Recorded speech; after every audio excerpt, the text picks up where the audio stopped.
പക്ഷെ പാമ്പ് മറ്റേന്റെ അവര് ചുമ്മാ പറഞ്ഞതാ. പാമ്പും ഓട്ടപ്പുഴും അങ്ങനെ കീരി ഉണ്ടെന്ന് ഈ ചേട്ടൻ പറഞ്ഞു. കീരി ഇവരൊന്നുമില്ല ഇവിടെ.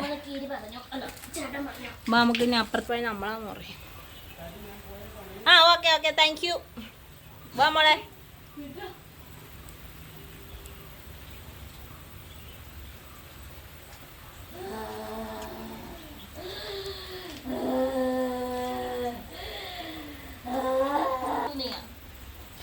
വിടാവണേ ഞാൻ അവിടെ കയറുവാ. അന്ന് ഞാൻ അവിടുന്ന് നന്നായി ചെരുപ്പിട്ടത്. പക്ഷെ വയലറ്റഡ് ആയിരുന്നു. ഇവിടെ ചെളി എന്ന് പറഞ്ഞത് ഇതാണ്. ഇവിടെ ചെളി എന്ന് പറഞ്ഞത്